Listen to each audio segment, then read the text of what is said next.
visited and felt that this was the country for us. And this then takes us on to the next part.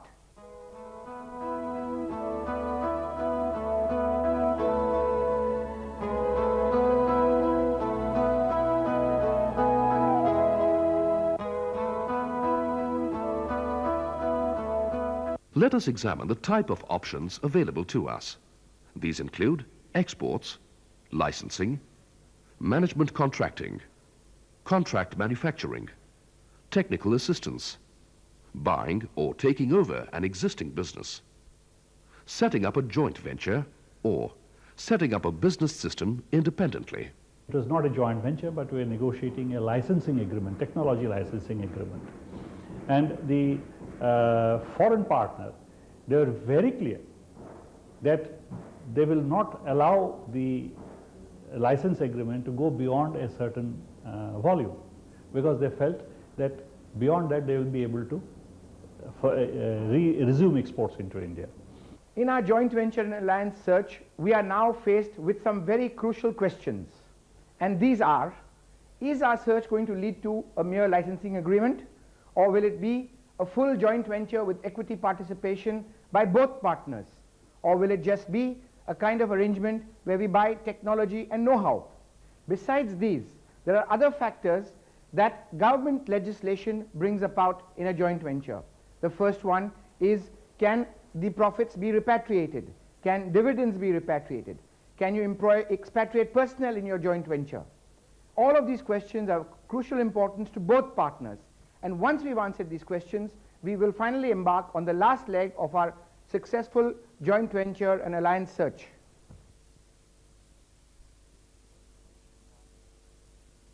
First of all, the partner must be corresponding to your needs. It seems very general words, but if you are small companies and if you marry with a giant, there are big chances to be eaten at the end of the process. So this is already one very dangerous partnership to build on. The second point lies not in the economical or financial ratios. The second point lies in the cultural differences. It seems obvious that different countries have different ways to work, but no one really thought about how compatible are this way to work together. After all, at the end of the day, both partners, irrespective of which country you are, have to bring something of more or less equal value on the table. Whether it's capital, whether it's technology, whether it's management expertise, whether it's production know-how, whether it's construction know-how. And if this doesn't happen, you can get into problems. We can see the crucial importance of the need for complementary resources to be brought to the table by each partner. Toshiba and Motorola's association goes back to the mid-1980s in the development of microprocessors and memory chips. Frequent interactions between the two companies led to the creation of a successful, healthy alliance. We are now ready to see our prospective partners in action. And by this we mean, we want to see whether their business philosophy and management style is compatible to our own. By business philosophy we mean that are they the kind of people who view their employees as short-term partners or long-term partners in the business? Do they want quick profits? Are they willing to be patient? Is their management style with diffuse authority like a multinational company? Or is authority and responsibility centralized with the owners, the entrepreneurs? These factors will determine whether our partners will be able to work with us happily in the long term. And it is only when we are satisfied about these factors that we can go ahead and enter into our joint venture agreement with our prospective partners.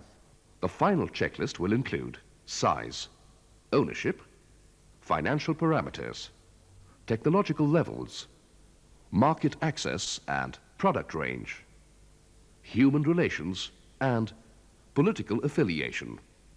In addition, When searching for a foreign collaborator, also consider the following: market access in terms of image and brand popularity, current and future technologies, rapport and synergy, company size and product range, ability and willingness to invest, currency, logistics, language. A lack of understanding of cultures has been the Waterloo of many a joint ventures and alliances worldwide. People take the understanding of cultures very lightly, and this can be quite fatal. For instance, in the East, time is viewed differently from in the West. Punctuality, or even perception of the span of time, attitude towards others, hospitality, and behavior towards ladies. All of these are factors that can make or break a joint venture. Personal friendships precede business in some societies, whereas business comes first in others. And if you do not understand these cultural nuances and differences, you are doomed to failure. We as Indian partners like to move gradually, while the international partners want to make investment right up front. And because of the cost of borrowing funds in India is very high, we tend to stagger our capital expenditure. Well, I think American business and Indian business as well must recognize that there are important differences between the American and Indian cultures. Our societies are organized differently. Our expectations about relationships, business relationships and otherwise, are different and arise out of these cultural differences. India is a society in which hierarchy is more important than it is in America. It is given a degree of emphasis that is greater than in America. Indians respect hierarchy. Therefore, an American seeking to work with Indian business, either here or in the United States, have to recognize that their business partner probably will see the association in terms of superior and inferior. There must be a cultural fit, because particularly in India, it is not possible to have a wholesale shifting of people who are operating in the businesses. And if we do not have a cultural fit, then to get the combined team to work together and to agree to exchange places is something that is very, very difficult. But I would say that no country presents the challenges that India presents in being able to use cross-cultural skills. All of them are brought to bear here. Patience, sensitivity, planning, cultural planning, that is knowing what the other culture has as its values, and forethought before action. All of these things are very important in being able to succeed in India.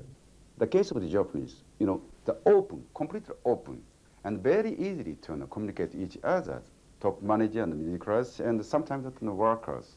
And at the end of the day, I think it's really, as I said, a very honest appraisal of what you both are, what you both want, what you both expect. And lastly, as I call, subserving your ego. The case of the Japanese factories, top manager and the worker class, and go to each factories just on time. I come back again to the time, is how you see the time. I mean, for one Indian partner, the time is different than for the French partner, because the French partner is already has his schedule blocked in Europe. So he has a tendency to put everything on papers. Once he has signed a contract, for him, the contract is finished. And very often for his Indian partner, which sees the situation evolving, which sees new opportunities, for him, the signature of the contract means the start for a new negotiation. Partnerships, even between brothers, are difficult. And here you are entering into partnerships with completely different races, different cultures, different religions, different nationalities, different types of organizations. After all, an entrepreneur-owned managed organization and a non-entrepreneur-owned managed with a different size, a different perception is a completely different situation. So, and if I may add one last, be honest on the table. It's better, my experience is, put your disagreements or your perceptions on the table in front of your partner whenever they arise.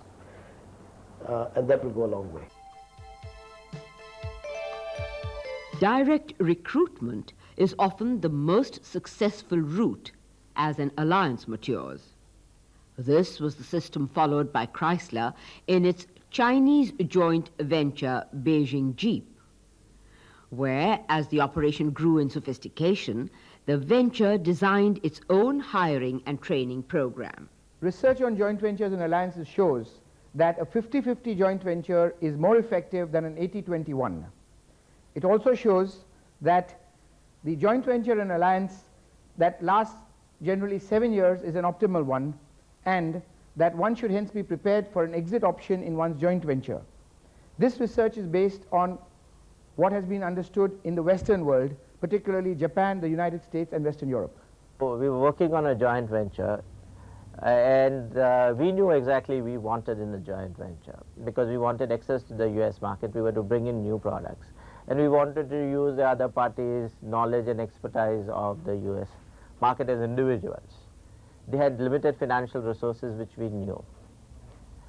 So we thought that if the relative strength both parties understands properly, it will work out well.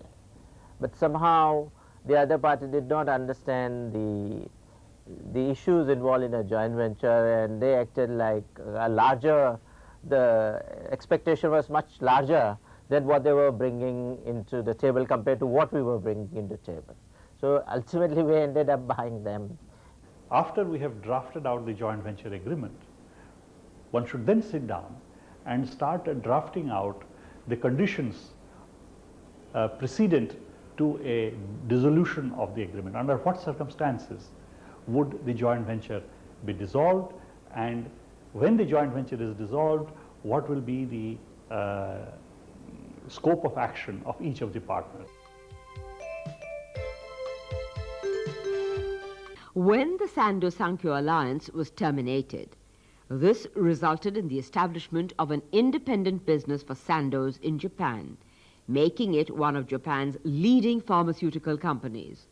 The Japanese partners in the alliance had meanwhile gained access to Western European markets, which business they continue to build on. Bayer's alliance with Takeda ended in a similar successful fashion. In spite of all the pain and trouble that we have taken to consummate a successful joint venture, yet there are a host of directions from which we could be faced with problems. These problems could emerge from the environment, such as the government. They could emerge from changing equations within our partners, or could even emerge from our own lack of understanding of what we are expected to give and take. The problems in setting up joint ventures can be unexpected, numerous, and critical. These could relate to choice of country, partner, or size of project. With IBM and Coca-Cola in Nigeria, a joint venture could not export to neighboring African countries, as other subsidiaries of IBM and Coca-Cola were already in existence there. Often one plunges into a country without making a detailed assessment of government policies, the government in power, and the opposition. Often, governments will make promises about providing water, electricity, or roads at meetings with business investors. Here, the availability of resources with the government and its track record should be taken into account. Many times, when the cost factor has not been properly considered, the result would be delays, abandonment of projects, or sellouts. It is therefore better to provide for generous margins of cost overruns, not only because of inflation, but also because of changes in concept, expansion in size, or improvements in technology. Also, one must allow twice the usual time for approvals and clearance from statutory bodies. And the decisive point will be how fast the decisions are made. So, to my small experience, if I see India, I think India is, let me make this comparison, you are playing like in a football match in the other camp. You are about to make the goal, but you didn't mark yet because the process of laws is simply too long. But I think an interesting aspect you must understand is that uncertainty is a factor that is behind forming of an alliance. If that factor was not there, alliances would not happen. At the very initial stage, we tried desperately to have a joint venture. And to be very frank with you, our objective is to have a joint venture without doing proper SWOT analysis. And none of these effort worked out because the objectives were not very clear. And the desire was too strong to have a joint venture, and therefore you are not in a good negotiating position because you didn't know what you want. So I think this is one thing one should avoid. The reason probably they fail quite often is that many of them are shotgun marriages. Not enough time has been invested in understanding why you wanted an alliance, why a particular partner really makes a good partner. And I think objectives are not very clearly spelled out. And also, in my opinion, top management time has not been devoted to that relationship. Also, if there is a convincing